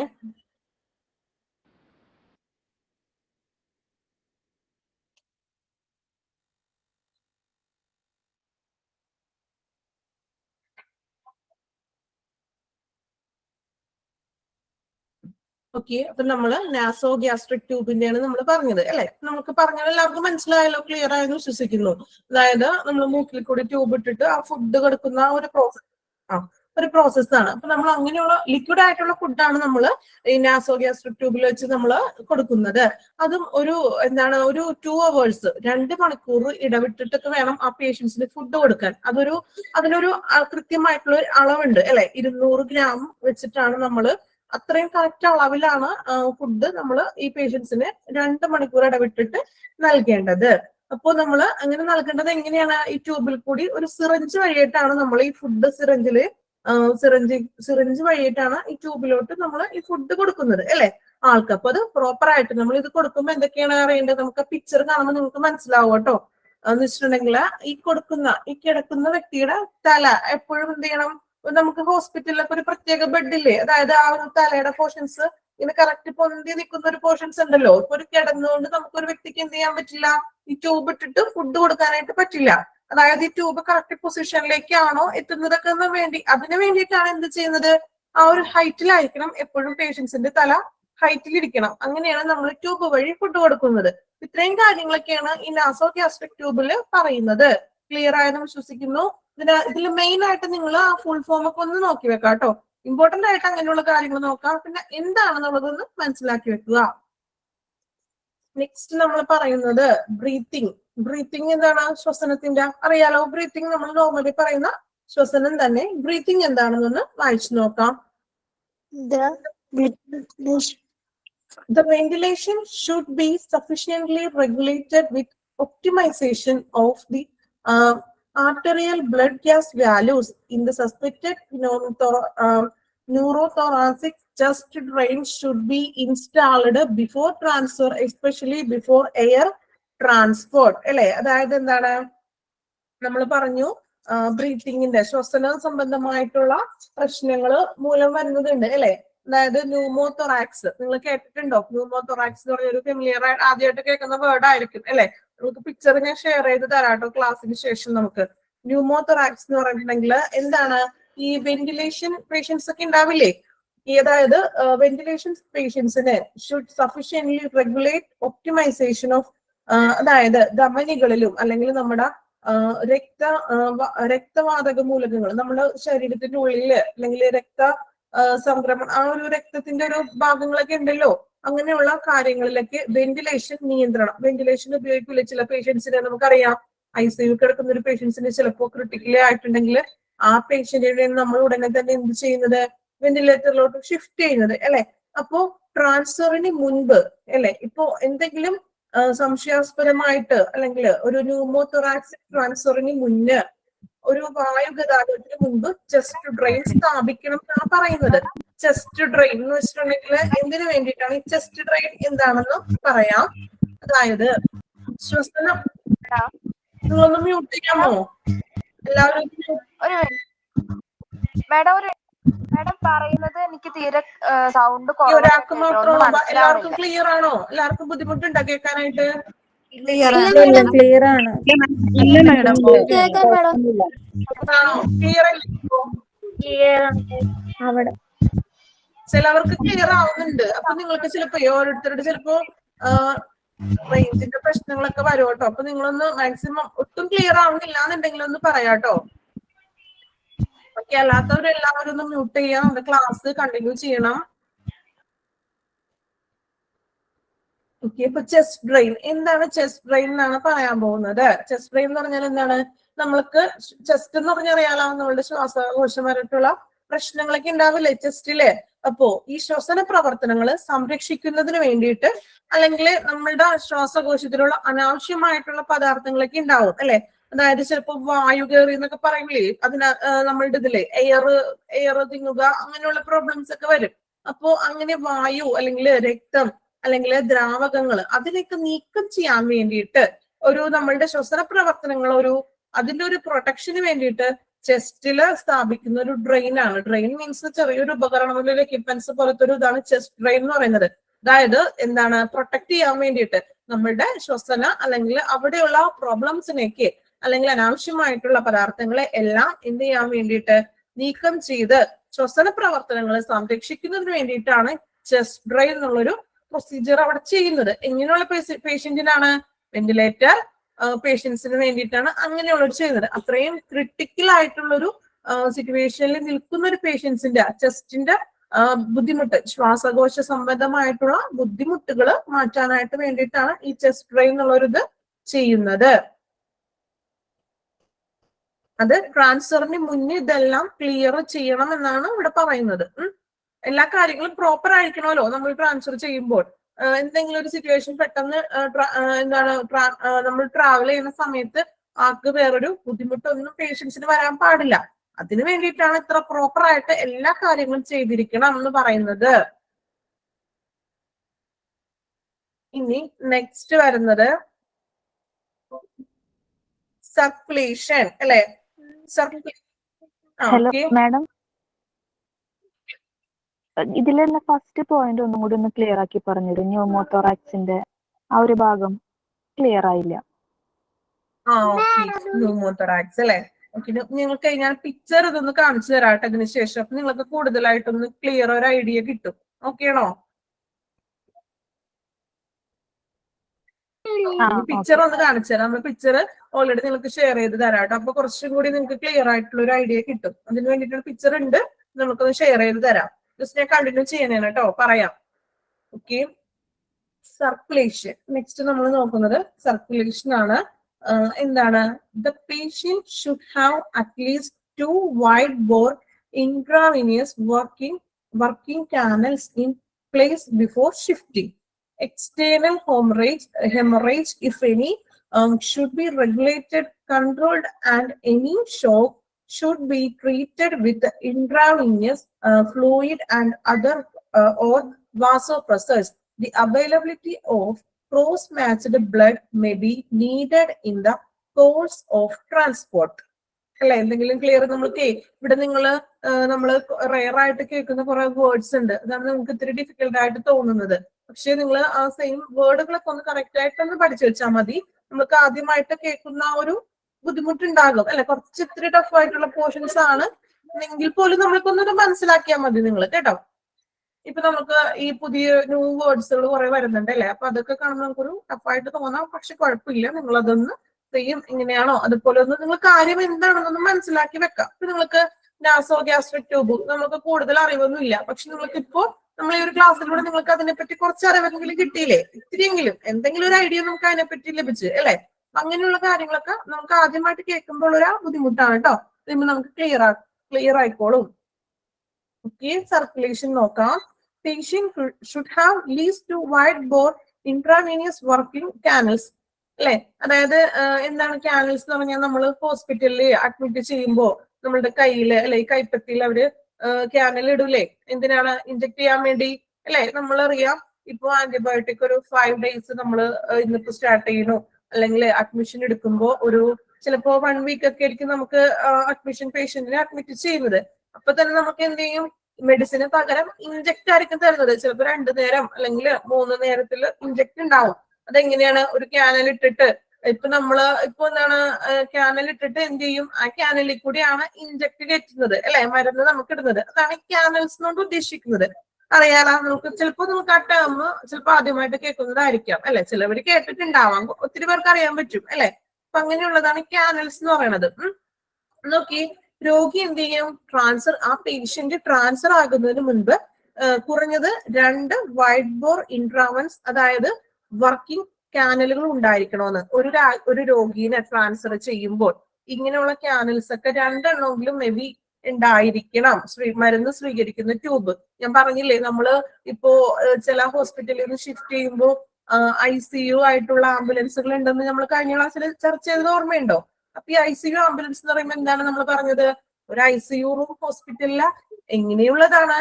സെയിം ഇത് തന്നെയായിരിക്കും ആ ഒരു ആംബുലൻസിനുള്ളവർ സെറ്റ് ചെയ്തിരിക്കുന്നത്. അപ്പൊ ഈ ക്യാനൽസും കാര്യങ്ങളൊക്കെ ആ രോഗിക്ക് കയ്യിലുണ്ടാവും അല്ലെ. നമ്മൾ കണ്ടിട്ടില്ലേ ഇപ്പോ മറ്റൊരു ഷിഫ്റ്റ് ചെയ്യുമ്പോൾ ആ സെയിം, അതായത് ആ മെഡിസിൻ കണ്ടിന്യൂ ചെയ്തുകൊണ്ടിരിക്കുന്നതാണ് അല്ലെ. അങ്ങനെയുള്ളൊരു ആ സിറ്റുവേഷനിൽ ആ പ്രോപ്പർ ആയിട്ട് കണ്ടിന്യൂ ആയിട്ട് അത് കിട്ടാൻ വേണ്ടി തന്നെ ഈ ക്യാനൽസ് ഇപ്പൊ പറയുന്നത് മേ ബി 2 ക്യാനൽസ് ഉണ്ടായിരിക്കണം. ക്യാനൽസ് എന്ന് പറഞ്ഞാല് മരുന്നാണ് കേട്ടോ അതിന്റെ ഉള്ളില്. മെഡിസിൻ നമ്മൾ ഈ ട്രാൻസ്ഫർ ചെയ്യുമ്പോഴും ആ പേഷ്യന്റിന് എന്ത് വേണം? ഈ ക്യാനൽസ് ഒക്കെ ഓൾറെഡി സെറ്റ് ആയിട്ട് വേണം എന്ത് ചെയ്യാൻ? ആ പേഷ്യന്റിനെ ട്രാൻസ്ഫർ ചെയ്യാനായിട്ട്. അപ്പോ മരുന്ന് സ്വീകരിക്കുന്ന ട്യൂബിനെയാണ് ഈ പറഞ്ഞ വർക്കിംഗ് ക്യാനൽസ് എന്ന് ഉദ്ദേശിക്കുന്നത് കേട്ടോ. അപ്പോ അതായത് ഏതെങ്കിലും എന്താണ് ആഘാതത്തെ, എന്തെങ്കിലും പെട്ടെന്നുള്ളൊരു ഷോക്കിനെ, അല്ലെങ്കിൽ പെട്ടെന്ന് ഇപ്പോ ട്രാവൽ ചെയ്യുമ്പോൾ എന്തെങ്കിലും ബുദ്ധിമുട്ടൊക്കെ പെട്ടെന്ന് വരാം അല്ലെ, അങ്ങനെയുള്ള സിറ്റുവേഷൻ ഒക്കെ പെട്ടെന്ന് സംഭവിക്കാം അല്ലെ. അങ്ങനെയുള്ള ഷോക്കുകളും കാര്യങ്ങളും നിയന്ത്രിക്കുകയും വേണം അല്ലെ, നിയന്ത്രിക്കണം. ഏതെങ്കിലും ഒരു ഷോക്ക് നമുക്ക് പെട്ടെന്ന് മേ ബി ഉണ്ടായിട്ടുണ്ടെങ്കിൽ എന്ത് വേണം? അല്ലെങ്കിൽ ഒരു ഫ്ലൂയിഡ് ഓർ വാസോപ്രസർ ഉപയോഗിച്ചിട്ട് ചികിത്സിക്കണം. ഫ്ലൂയിഡും വാസോപ്രസറും മീൻസ് എന്ന് വെച്ചിട്ടുണ്ടെങ്കിൽ എന്താണ്? ആ ഒരു സിസ്റ്റത്തിൽ തന്നെ വരുന്ന കുറച്ച് പ്രോസസ്സുകളാണ് ഈ ഫ്ലൂയിഡും വാസോപ്രസേഴ്സ് എന്ന് പറയുന്നത്. നിങ്ങൾക്ക് ഡീറ്റെയിൽ ആയിട്ട് ഞാൻ അതിന്റെ പിക്ചേഴ്സ് ഒന്ന് ഷെയർ ചെയ്യാം കേട്ടോ. ഓക്കെ, അപ്പൊ ഇത്രയും കാര്യം സർക്കുലേഷനിൽ വരുന്നത് മെയിൻ ആയിട്ട് വരുന്നത് എന്താണ്? ഈ പേഷ്യൻസിന് ക്യാനൽസ് നിർബന്ധമാണ്. നിർബന്ധം എന്ന് വെച്ചിട്ടുണ്ടെങ്കിൽ ഓരോ പേഷ്യന്റിനും ഓരോ അവസ്ഥയിലായിരിക്കുമല്ലോ ട്രീറ്റ്മെന്റ് ചെയ്യുന്നത്. അപ്പൊ ആ ട്രീറ്റ്മെന്റ് കട്ടാവാതെ ആ സെയിം പ്രൊസീജിയർ ആള് ട്രാവൽ ചെയ്യുമ്പോഴും ആ ഒരു മെഡിസിൻ ഓൾറെഡി ക്യാനൽസിൽ കൂടി നൽകണം എന്നാണ് പറയുന്നത്. പിന്നെ എന്താണ് പറയുന്നത്, പെട്ടെന്നുള്ള ഷോക്കുകളെയൊക്കെ നിയന്ത്രിക്കണം. ട്രീറ്റഡ് വിത്ത് ഇൻട്രാവീനിയസ് ഫ്ലൂയിഡ്സ്, അല്ലെങ്കിൽ എന്തെങ്കിലും പെട്ടെന്ന് ഫ്ലൂയിഡ്സോ വാസോപ്രസേഴ്സ് എന്തെങ്കിലും ബുദ്ധിമുട്ടോ അല്ലെങ്കിൽ ഫ്ലൂയിഡ്സ് ഇപ്പൊ പെട്ടെന്നല്ല എന്താണ് ബ്ലഡ് ഒക്കെ വരുന്ന ഒരു അവസ്ഥയൊക്കെ ഉണ്ടാവില്ലേ ഓരോ പേഷ്യന്റിന്റെ ക്രിട്ടിക്കൽ സ്റ്റേജിലുള്ളവർക്ക് ചിലപ്പോ ട്രാവൽ ചെയ്യുമ്പോൾ അങ്ങനെ എന്തെങ്കിലും ഫ്ലൂയിഡും കാര്യങ്ങളും അല്ലെങ്കിൽ ബ്ലഡ്സ് അങ്ങനെ വരുന്ന ഒരു പ്രശ്നങ്ങളൊക്കെ വരുമല്ലോ. അങ്ങനെയുള്ളതിനൊക്കെ എന്ത് ചെയ്യണം, അങ്ങനെയുള്ളതിനൊക്കെ നമ്മൾ മുൻകൂട്ടി എന്ത് ചെയ്യണം, ആ ഒരു ഷോക്കിൽ നിന്നൊക്കെ നിയന്ത്രിക്കുകയും കൂടി ചെയ്യണം. നമുക്ക് ക്ലിയർ ആവുന്നില്ലേ സൗണ്ട് നിങ്ങൾക്ക്? ചിലവർക്ക് ചിലപ്പോ ക്ലിയർ ആണ് മാഡം, ക്ലിയർ ആണ്. ആണല്ലേ? ക്ലിയർ ആണ് മാഡം. ചിലവർക്ക് നമുക്കത് മേ ബി ചിലപ്പോ റേഞ്ചിന്റെ പ്രോബ്ലംസ് ഉണ്ടാവും കേട്ടോ. അപ്പൊ എല്ലാവർക്കും ക്ലിയർ ആവുന്നില്ല എന്നുണ്ടെങ്കിൽ നിങ്ങളൊന്ന് മെസ്സേജ് ഒന്ന് ചെയ്താൽ മതി. ഓക്കെ, നിങ്ങൾ നമ്മളെ ഓക്കെ. നമ്മള് ഇപ്പൊ പറഞ്ഞില്ലേ പെട്ടെന്ന് ഉണ്ടാവുന്ന ഒരു ഷോക്ക് ഉണ്ടാവുകയാണെങ്കിൽ അല്ലെങ്കിൽ എന്തെങ്കിലും പോകുന്ന വഴിയില് ബുദ്ധിമുട്ട് ഉണ്ടാവുകയാണെങ്കിൽ ഫ്ലൂയിഡ്സ് ഒക്കെ വരിക, ഈ വാസോപ്രസേഴ്സ് എന്ന് വെച്ചിട്ടുണ്ടെങ്കിൽ നമ്മുടെ ശരീരത്തിൽ നിന്ന് പുറത്ത് വരുന്ന എന്തെങ്കിലും ആണോ അതോ വല്ല മെഷീൻസ് ആണോ? ഇല്ല, നമ്മൾക്ക് ശരീരത്തിൽ നിന്ന് പുറത്തു വരുന്ന ഫ്ലൂയിഡ്സ് പോലത്തെ തന്നെ ഇപ്പോ അങ്ങനെ എന്തെങ്കിലും ബുദ്ധിമുട്ടുകളൊക്കെ ഉണ്ടാവില്ലേ പരമായിട്ട്, ചിലപ്പോൾ ഓക്സിജൻ കിട്ടാത്തൊരു ബുദ്ധിമുട്ടും കാര്യങ്ങളൊക്കെ അങ്ങനെയുള്ള കാര്യങ്ങളൊക്കെ വരാം അല്ലെ. അപ്പൊ അങ്ങനെയുള്ളതൊന്നും വരാതിരിക്കാണ് ഓൾറെഡി പേഷ്യന്റിന് എല്ലാ ട്രീറ്റ്മെന്റും കൊടുത്ത് നമ്മൾ സെറ്റ് ആക്കിയിരിക്കുന്നത്. അങ്ങനെ ആയിരിക്കണം നമ്മൾ ട്രാവൽ ചെയ്യേണ്ടതെന്നാണ് പറയുന്നത്. ഓക്കെ, നിങ്ങൾക്ക് ഞാൻ ആ പിക്ചർ ഒന്ന് എടുത്ത് ഷെയർ ചെയ്ത് തരാം കേട്ടോ. നിങ്ങൾക്ക് അതൊന്ന് പിക്ചർ കണ്ടാൽ അത് ക്ലിയർ ആവുകയുള്ളൂ. ഓക്കെ, നിങ്ങൾക്ക് ഇത്തിരി ഡിഫിക്കൽട്ട് ആയിട്ടുള്ള ഒരു പോർഷൻ ആണെന്ന് അറിയാം, എങ്കിൽ പോലും നമുക്ക് പിക്ചർ കണ്ടൊക്കെ ഒന്ന് ക്ലിയർ ആക്കി തരാം. മാം, ഈ ക്യാനൽസ് പറയുന്നത് ഇൻജെക്ട് ചെയ്യുന്നതല്ലേ? നമ്മൾ ക്യാനൽസ് നമ്മൾ ഈ കയ്യിൽ നമ്മുടെ കൈപ്പത്തിയിലല്ലേ നമ്മൾ ക്യാനൽസ് കണ്ടിട്ടില്ലേ നിങ്ങള്?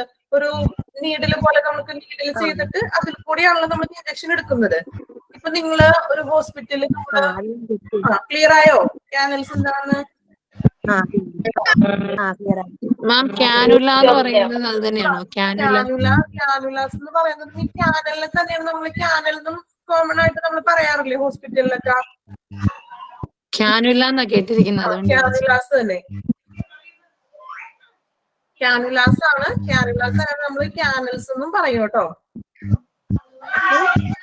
Okay ma'am.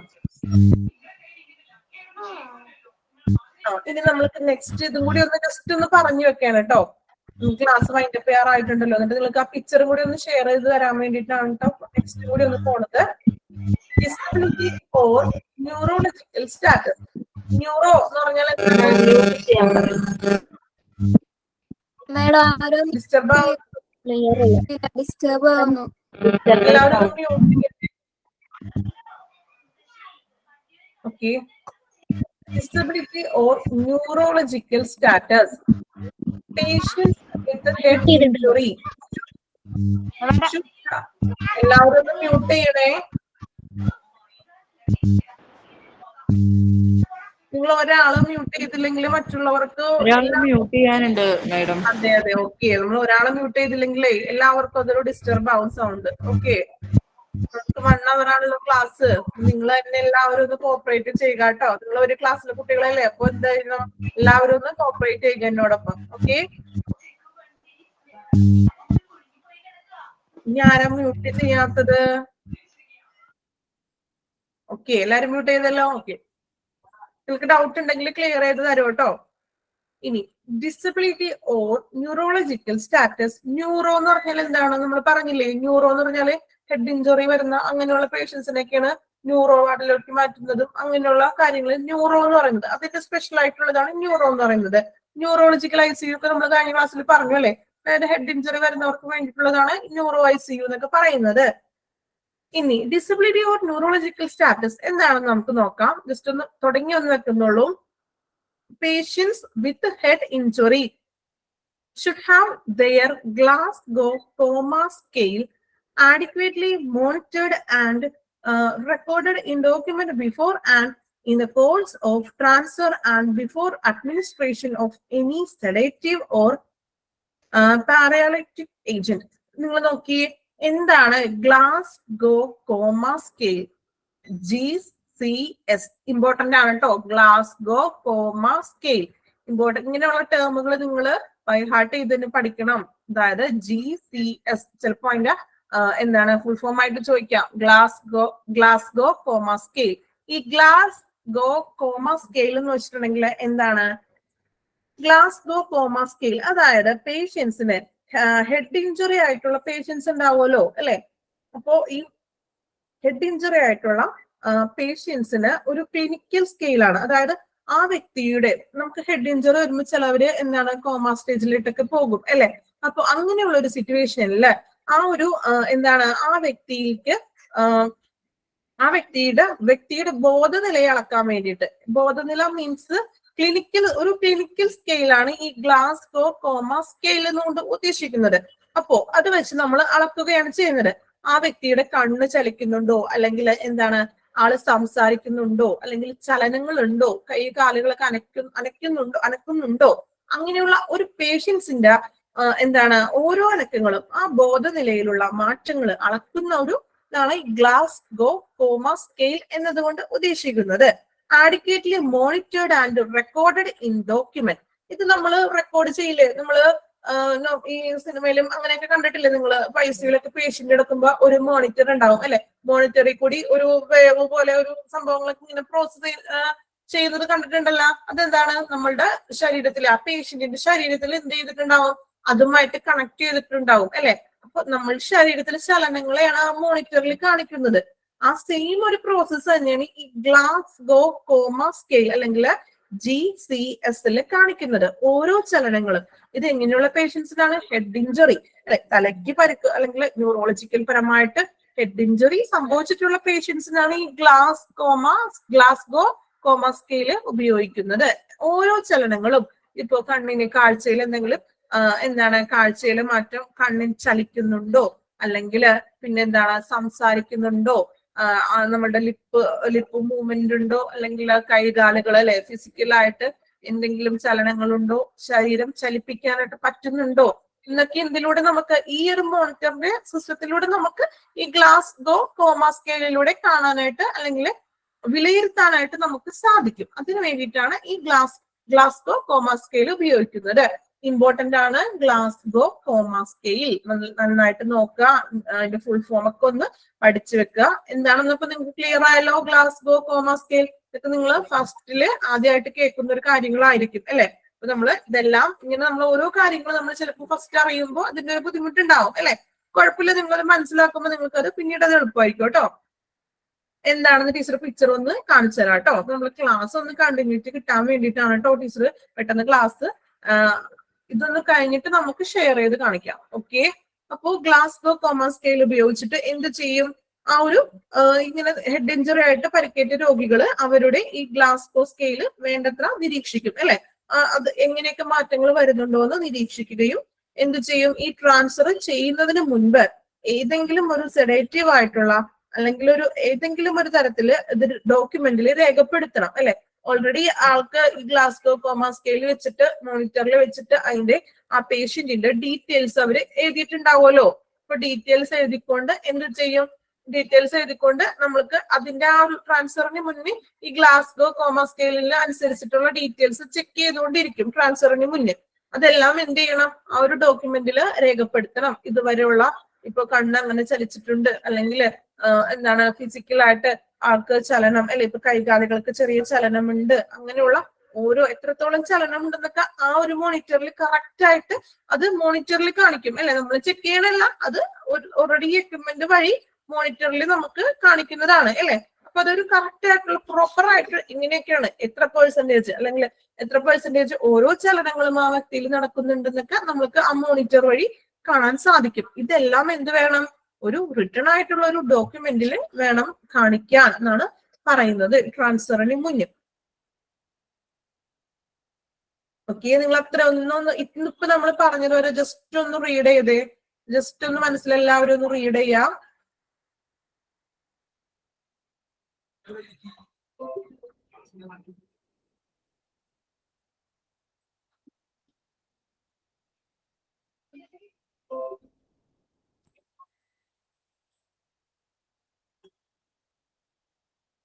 നിങ്ങൾക്ക് പിക്ചർ കാണാൻ പറ്റുന്നുണ്ടോ ഇപ്പോ സ്ക്രീനില്? കാണാൻ പറ്റുന്നുണ്ട്. എല്ലാം ക്ലിയർ അല്ലേ? Clear okay okay. Glasgow comma scale ഞാനിപ്പോ പറഞ്ഞില്ലേ, ഗ്ലാസ്ഗോ കോമ സ്കെയില് അതിന്റെ ഒരു എക്സാമ്പിൾ ആണ് കേട്ടോ. നോക്കി, ഐ ഓപ്പണിംഗ് റെസ്പോൺസ് അല്ലെ, കണ്ണിന് ചലനം ഉണ്ടോ, എങ്ങനെയൊക്കെയാണ് ഓരോ ചലനങ്ങളും കറക്റ്റ് ആയിട്ടുള്ളൊരു എങ്ങനെയാണ് പ്രോപ്പർ ആയിട്ടുള്ള ഒരു ഇതാണ് ആ മോണിറ്ററിൽ കാണിക്കുന്നത്. ആ വ്യക്തിയിൽ ഈ ഗ്ലാസ്ഗോ കോമ സ്കെയില് നമ്മൾ ആ കണക്ട് ചെയ്ത് മോണിറ്ററിൽ കാണിക്കുന്ന ആ ഒരു പ്രൊസീജിയർ ആണ് കേട്ടോ ഇത്. വെർബൽ റെസ്പോൺസ്, ആളുടെ ലിപ്പ് മൂവ്മെന്റ് ഉണ്ടോ, അല്ലെങ്കിൽ ആള് പേഷ്യന്റ് സംസാരിക്കുന്നുണ്ടോ എന്നൊക്കെ അറിയുന്നതാണ് ഈ വെർബൽ റെസ്പോൺസ്. മോണിറ്റർ റെസ്പോൺസ് എന്ന് പറഞ്ഞാൽ എന്താണ്? ഇതുപോലെ ഫിസിക്കലായിട്ട് കൈകള് അല്ലെങ്കിൽ കാലുകളൊക്കെ ചലിക്കുന്നുണ്ടോ അല്ലെ, അങ്ങനെയുള്ളതിന്റെ ഓരോ ഡീറ്റെയിൽസ് ആണ് മോണിറ്ററിൽ കാണിക്കുന്നത്. അതാണ് ഗ്ലാസ്ഗോ കോമ സ്കെയില്. ആദ്യമായിട്ട് നിങ്ങൾ കേൾക്കുന്ന ഒരു ടേം അല്ലേ ഗ്ലാസ്ഗോ കോമ സ്കെയില്. എന്താണെന്ന് എല്ലാവർക്കും ക്ലിയർ ആയില്ലേ ഇപ്പൊ? ഓക്കെ, ക്ലിയർ ആയല്ലോ?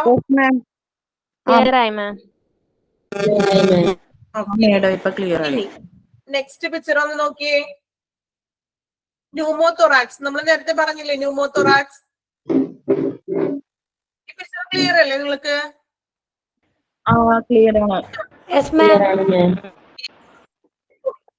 ഓക്കെ, ഇപ്പൊ ന്യൂമോതൊറാക്സ് നമ്മൾ പറഞ്ഞു, ബ്രീത്തിങ്ങിന്റെ സെക്ഷനിൽ പറഞ്ഞതാണ് കേട്ടോ ന്യൂമോതൊറാക്സ് എന്ന് പറഞ്ഞിട്ടുണ്ടെങ്കിൽ. അതായത് ഈ നമ്മൾക്ക് ഈ ധമനികളിലും അല്ലെങ്കിൽ ഈ ശ്വസന പ്രവർത്തനങ്ങൾ സംരക്ഷിക്കുന്നതിന് വേണ്ടിയിട്ടുള്ളതാണ് ഈ ന്യൂമോതൊറാക്സ് എന്ന് പറഞ്ഞിട്ടുണ്ടെങ്കിൽ അല്ലെ. കണ്ടോ, അതായത് chest x-ray, peer view, maximum expiration. അതായത് ഈ നമ്മളുടെ ഈ ശ്വസന പ്രവർത്തനങ്ങളില് അല്ലെങ്കിൽ ഈ ശ്വാസകോശത്തില് എന്താണ് അനാവശ്യമായിട്ടുള്ള പദാർത്ഥങ്ങളൊക്കെ നീക്കം ചെയ്യും അല്ലെ. അതായത് എയർ, ചിലപ്പോൾ എയർ തിങ്ങിയ ഒരു അവസ്ഥ ഉണ്ടാവാം, അല്ലെങ്കിൽ എന്തെങ്കിലും രക്തത്തിന്റെ എന്തെങ്കിലും ബ്ലഡിന്റെ ഒരു സർക്കുലേഷന്റെ പ്രോബ്ലംസ് വരും, അല്ലെങ്കിൽ മേ ബി എന്തെങ്കിലും ഫ്ലൂയിഡ്സോ അങ്ങനെ എന്തെങ്കിലും ഒക്കെ വരും. അപ്പൊ അങ്ങനെയുള്ള ഒരു അവസ്ഥയിലേക്ക് നീക്കം ചെയ്തതാണ് ഈ ന്യൂമോതൊറാക്സ് എന്ന് പറഞ്ഞൊരു സജ്ജീകരണം നമ്മൾ ചെയ്യുന്നത്. അതായത് ശ്വാസകോശത്തിലും ഈ നെഞ്ചിന്റെ ആ ഒരു ഭിത്തിക്കിടയിൽ എന്ത് ചെയ്യും, ഈ വായുവിന്റെ ശരീര അറയിൽ ഒരു വായു ശേഖരണം ഉണ്ടാവും, അല്ലെങ്കിൽ ഞാൻ നേരത്തെ പറഞ്ഞ പോലെ എന്തെങ്കിലും ഫ്ലൂയിഡ്സ് എന്തെങ്കിലും ഒക്കെ ഉണ്ടാവും അല്ലെ.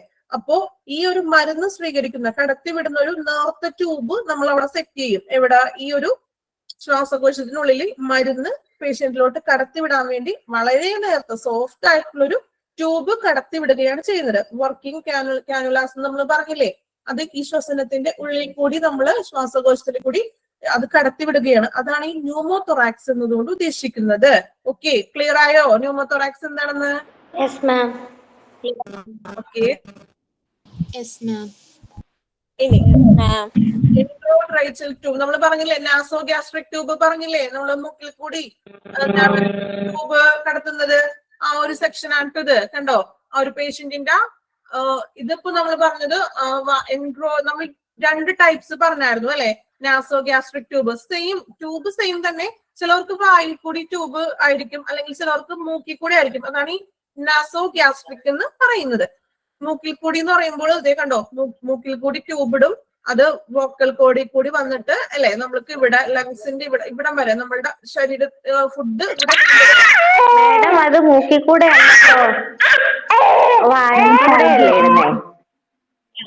ട്രേക്കിയൽ ട്യൂബ്.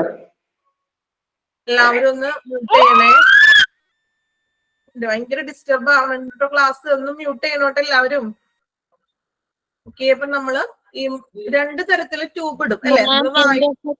പറയുന്നതേ മൂക്കിൽ കൂടെ അല്ലേ ഇടുന്നത്? എൻട്രോട്രേച്ചൽ എന്ന് പറഞ്ഞിട്ടുണ്ടെങ്കിൽ വായിൽ കൂടി ആയിരിക്കും എൻട്രോട്രേച്ചൽ ഇടുന്നത് കേട്ടോ. നാസോ ഗ്യാസ്ട്രിക് എന്ന് പറഞ്ഞില്ലേ നമ്മള്, നാസോ അതായത് അതാണ് നാസോ ആണ് മൂക്കിൽ കൂടി ഇടുന്നത്. ഇത് എൻട്രോട്രേച്ചൽ ട്യൂബ് എന്ന് പറയുമ്പോൾ വായിൽ കൂടി. സെയിം ട്യൂബിന്റെ കാര്യങ്ങളും പിന്നെ നേരത്തെ ഫുഡിന്റെ ക്രമമൊക്കെ പറഞ്ഞില്ലേ നിങ്ങളോട്. 2 മണിക്കൂർ ഇടവിട്ടായിരിക്കണം ലിക്വിഡ് ആയിട്ടുള്ള ഫുഡ് ആയിരിക്കണം പേഷ്യന്റിന് കൊടുക്കേണ്ടത്. ചിലവർക്ക് നാസോ ഗ്യാസ്ട്രിക്, അതായത് എന്തെങ്കിലും പ്രോബ്ലംസാല് ചിലപ്പോ ഈ വായിൽ കൂടി ഇടാൻ പറ്റാത്തൊരവസ്ഥ ഉണ്ടാവുമല്ലോ. അപ്പൊ അങ്ങനെയുള്ള പേഷ്യൻസിനാണ് എന്ത് ചെയ്യുന്നത്, മൂക്കിൽ കൂടിയുള്ള ട്യൂബ് വരുന്നത്. ഈ ട്യൂബിന് കറക്റ്റ് ആയിട്ടുള്ള ഒരു അളവും കാര്യങ്ങളൊക്കെ ഉണ്ടാവും. പിന്നെ ഞാൻ പറഞ്ഞു, സിറിഞ്ചിൽ കൂടിയാണ് നമ്മൾ ലിക്വിഡ് ആയിട്ടുള്ള ഫുഡ് പേഷ്യന്റിന് നൽകുന്നത്. ഇത് എന്താണ്, വളരെ പ്രോപ്പർ ആയിട്ടുള്ള ഒരു പ്രൊസീജിയർ ആണ് ചെയ്യേണ്ടത്. അതായത് ട്യൂബിൽ നമ്മൾ ഇത് ഫുഡ് കൊടുക്കുമ്പോൾ കൃത്യ ടൈമിൽ ആയിരിക്കണം ട്യൂബ് ട്യൂബില് നമ്മൾ ഫുഡ് കൊടുക്കേണ്ടത് 200 ഗ്രാം ഫുഡാണ് നമ്മൾ കൊടുക്കേണ്ടത്. ഓക്കെ, ക്ലിയർ ആയെന്ന് വിശ്വസിക്കുന്നു. ഇനി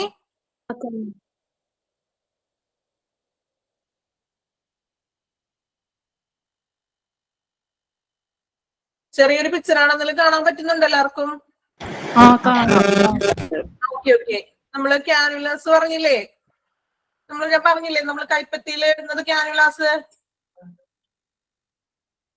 ഓക്കെ, ഇതാണ് കാനുലാസ്. നമ്മൾ ഇതിലൂടെയാണ് മെഡിസിൻ നൽകുന്നത്.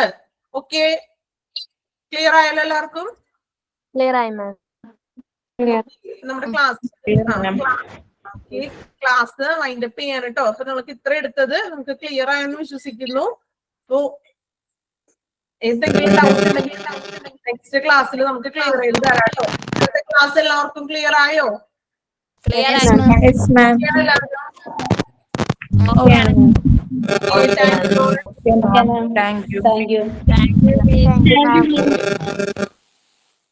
Thank you, ma'am. Thank you, ma'am.